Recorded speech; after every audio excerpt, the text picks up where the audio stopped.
Sabe aquelas vestimentas cheias de mistério que parecem guardar segredos antigos? Pois é, poucas delas carregam tanto simbolismo quanto as que a gente vê em sociedades fraternas. E hoje vamos mergulhar fundo na história de uma peça que é super importante e bem particular da maçonaria aqui no Brasil, o balandral. Bom, para começar, vamos só deixar todo mundo na mesma página, né? O que é um balandral? Basicamente é essa túnica, essa veste solene.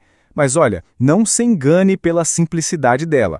Por trás dessa aparência tem uma história. E que história! Cheia de reviravoltas dentro da maçonaria. Aí que surge a grande questão. De onde veio essa veste que é tão comum na maçonaria brasileira?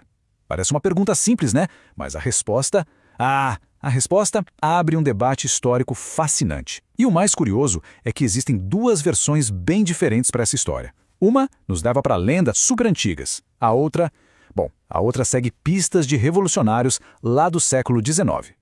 Certo? Então vamos começar a desvendar esse mistério. E vamos pela história que a maioria das pessoas conhece, a mais famosa, digamos assim. É uma narrativa que busca uma origem bem antiga, lá nas raízes da arte de construir. Um dos grandes defensores dessa ideia, por exemplo, foi o proeminente autor maçônico José Castellani.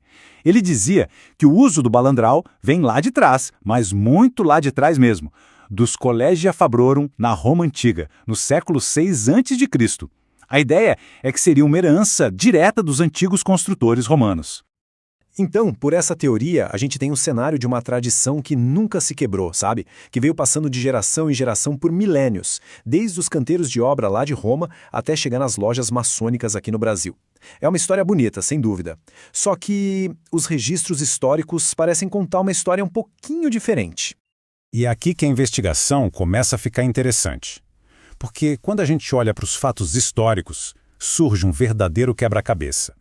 Acontece que o balandral simplesmente não aparece em alguns dos lugares mais importantes da história da maçonaria. E isso, claro, levanta uma baita dúvida. Olha só que curioso. De um lado temos o Brasil e a França do século XIX, onde o balandral era usado. Do outro, Inglaterra, Escócia, Alemanha, simplesmente nada. Essa diferença é muito, mas muito reveladora.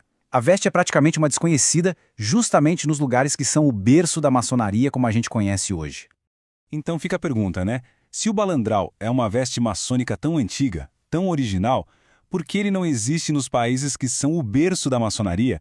E é exatamente essa pergunta que funciona como uma chave, sabe? Ela abre a porta para uma história de origem totalmente diferente. Uma que não tem a ver com pedreiros antigos, mas sim com revolucionários. Pois é, a resposta parece estar não nos maçons da antiguidade, mas numa sociedade secreta italiana do século XIX, a Carbonária. E aí o ponto central muda tudo. A evidência histórica aponta para uma origem bem mais recente, e olha só, com uma carga política bem forte. A Carbonária era uma sociedade secreta que lutava por ideais de liberdade, de resistência, um contexto bem diferente. E aqui a gente consegue traçar o caminho que essa veste fez até chegar ao Brasil. Primeiro, a Carbonária, lá na Itália, usava uma túnica preta como símbolo. Depois, em 1852, um antigo líder carbonário, Lucien Murat, se torna grão-mestre do Grande Oriente da França. E o que ele faz? Introduz vários elementos da carbonária na maçonaria francesa, incluindo o balandral. E como o Brasil tinha laços muito fortes com a maçonaria francesa, o costume acabou sendo adotado por aqui. Que jornada, hein? Tudo bem, isso explica como o balandral desembarcou no Brasil. Mas como é que ele se tornou uma tradição tão forte, tão brasileira, a ponto de muita gente até hoje acreditar que ele veio lá da Roma Antiga? A verdade é que, enquanto lá na França o costume foi se perdendo com o tempo, aqui no Brasil ele floresceu, virou uma marca registrada da maçonaria local. O autor Nicolas Aslan até chamava o balandral de uma peculiaridade da maçonaria brasileira.